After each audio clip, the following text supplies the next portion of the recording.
1000 kilometre दूर से दुश्मन का जेट उड़ाने वाली मिसाइल ना रडार पकड़ सके, ना दुश्मन को बच निकलने का मौका मिले। चीन ने टेस्ट की एक ऐसी एयर टू एयर मिसाइल जो दुनिया की सबसे लंबी है। क्या ये सिर्फ अमेरिका के लिए खतरा है या फिर भारत को भी सतर्क हो जाना चाहिए? नमस्कार दोस्तों, स्वागत है आपका हमारे चैनल परचम IAS पर। आज हम बात करेंगे चीन की उस मिसाइल के बारे में जिसने रक्षा विशेषज्ञों को भी चौंका दिया है। 1000 किलोमीटर दूर तक दुश्मन के जो लड़ाकू विमानों को गिराने वाली ये मिसाइल क्या गेम चेंजर साबित होगी? तो आइए जानते हैं पूरी हम डिटेल में। तो सबसे पहले आइए समझते हैं कि आखिर ये मिसाइल क्या है। ये चीन की जो hypersonic air to air missile है जिसकी रेंज 1000 किलोमीटर तक है और यानी कि ये मिसाइल अपने टारगेट को इतनी दूर से भी निशाना बना सकती है कि दुश्मन को संभालने का मौका भी नहीं मिलेगा। इसके अलावा ये मिसाइल हाइपरसोनिक स्पीड से चलती है, यानी कि जो ध्वनि की गति है उससे भी 5 गुना तेज, मतलब कि साउंड की स्पीड जो होती है उससे 5 गुना तेज ये चलती है। इसका मतलब है कि ये मिसाइल दुश्मन के जो फाइटर जेट्स, अवैक्स या सर्विलेंस एयरक्राफ्ट होते हैं उसको पलक झपकते ही ख़त्म कर सकती है। अब सवाल ये है कि ये मिसाइल आखिर इतनी खतरनाक क्यों मानी जा रही है। चलिए इसके कुछ पॉइंट्स समझते हैं।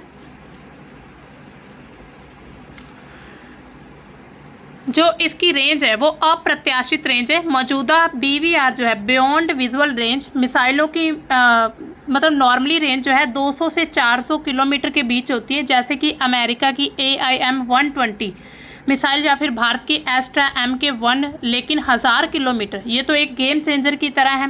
हाइपरसोनिक स्पीड है इसकी स्पीड इतनी तेज है कि इसे रडार से ट्रैक करना और इंटरसेप्ट करना लगभग नामुमकिन हो जाएगा।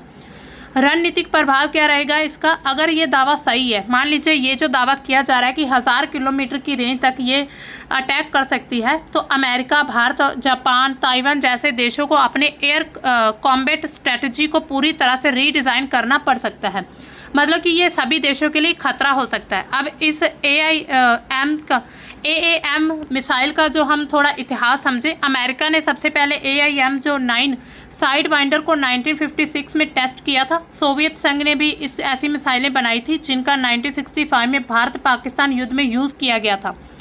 फिर AIM-120, AMRAAM, यूरोपियन मीटियोर, रूसी R-37M जैसी मिसाइलें आईं जिनकी रेंज 200 से 400 किलोमीटर तक मानी जाती है। लेकिन चीन के 1000 किलोमीटर रेंज के दावे ने सबको चौंका दिया है, तो इसी वजह से ये बात थोड़ी हैरानीजनक है। एयर टू एयर मिसाइलों का इतिहास 1950 के दशकों से शुरू हुआ था। अमेरिका ने सबसे पहले इसको बनाया था, उसके बाद सोवियत संघ ने, फिर धीरे धीरे बाकी जब ये मतलब बनाई गई थी ये मिसाइलें, इनका यूज़ हुआ। तो ऐसे ही लेकिन तब से लेकर अब तक मिसाइलों की जो रेंज है उस पर और टेक्नोलॉजी में ज़बरदस्त बदलाव आ चुका है। आज की जो BVR मिसाइल है, जैसे कि रूस की R-37M या फिर यूरोप की जो मिट्योर 200-400 किलोमीटर तक मार कर सकती है, लेकिन चीन का ये दावा किया जा रहा है, ये सबको पीछे छोड़ देता है। तो अब हम बात करते हैं भारत की। अब हम भारत की बात करते हैं कि भारतीय वायुसेना के पास एस्ट्रा MK1 मिसाइल है जिसकी रेंज लगभग 100 से 150 किलोमीटर है। जल्द ही एस्ट्रा MK2 और MK3 आने वाली जिनकी रेंज 200 से 400 किलोमीटर तक हो सकती है। लेकिन अगर चीन की मिसाइल जो 1000 किलोमीटर वाली मिसाइल है ये दावा कर रहा है, तो भारत को अपनी जो मिसाइल टेक्नोलॉजी उसको और तेज़ी से अपग्रेड करना पड़ सकता है। भारत पर भी काफ़ी इसका प्रभाव पड़ेगा। भारत का जो मतलब DRDO और इसरो को मिलाकर ऐसे सेंसर और रडार सिस्टम बनाने पड़ेंगे जो इतनी दूर तक हाइपरसोनिक मिसाइल को ट्रैक कर सके। तो भारत अपनी वायु सुरक्षा प्रणाली, एयर डिफेंस सिस्टम को और मजबूत करने की ज़रूरत है। रडार, मिसाइल रक्षा तकनीक में निवेश बढ़ाने की भी आवश्यकता है। इन्वेस्ट ज़्यादा करना होगा। भारत चीन सीमा पर जो सतर्कता और निगरानी को भी बढ़ाना होगा। सामरिक प्रतिस्पर्धा इससे तेज हो सकती है, यानी कि कंट्रीज़ में कंपटीशन भी आ सकता है। इसके अलावा चीन की इस मिसाइल को उनके जो J-20 स्टेल्थ फाइटर जेट्स के साथ इंटीग्रेट करने की बात हो रही है। J-20 पहले से ही PL-15 मिसाइल ले जाता है जिसकी रेंज लगभग 300 किलोमीटर तक है। अब अगर 1000 किलोमीटर वाली मिसाइल इसमें फिट हो जाती है तो ये भारत, ताइवान, अमेरिका के लिए सबसे बड़ा खतरा बन सकता है, खास करके अवैक्स और AEW/CS और सर्विलेंस विमानों के लिए जो कि हवाई युद्ध में आंख और कान का काम करते हैं। मतलब कि ऐसे जो बाकी देशों के भारत, ताइवान, अमेरिका, जापान, रूस के जो फाइटर जेट्स हैं जो हवाई युद्ध में काम आते हैं, उनके लिए ये खतरा होगा। उनको ये दूर से ही निशाना बनाकर उन्हें ख़त्म कर सकती है। अब भारत को इसके लिए क्या करना होगा, S-400 जैसे जो उन्नत वायु रक्षा प्रणाली उसको तैनाती को तेज करना होगा। स्वदेशी सिस्टम जिसमें आकाश, बराक और प्रलय को आधुनिक बनाना होगा। इसके अलावा ऊंची तकनीक वाले राडार सिस्टम को तैनात करना चाहिए जो कि 1000 किलोमीटर तक दुश्मन के विमानों को पहचान सकते हैं।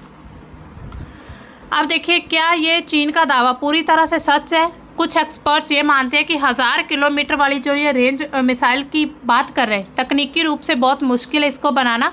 इतनी दूरी पर टारगेट को ट्रैक करने के लिए बेहद एडवांस सेंसर और गाइडेंस सिस्टम चाहिए होता है। साथ ही इतनी लंबी रेंज की जो मिसाइल को कैरी करने के लिए फाइटर जेट का डिज़ाइन भी बदलना पड़ता है। तो क्या ये दावा सिर्फ प्रोपोगेंडा है या वाकई चीन ने इतनी बड़ी छलांग लगा ली है? ये सवाल अभी भी अनसुलझा हुआ है। हालांकि न्यूज़ के मुताबिक ये बताया जा रहा है कि चीन के द्वारा ऐसी जो मिसाइलें तैयार की जा चुकी है। भारत भी इस मामले में पीछे नहीं है। DRDO ने हाल ही में ET-LDHCM हाइपरसोनिक क्रूज मिसाइल का टेस्ट किया है जिसकी रेंज 1500 किलोमीटर है और स्पीड 11,000 किलोमीटर प्रति घंटा।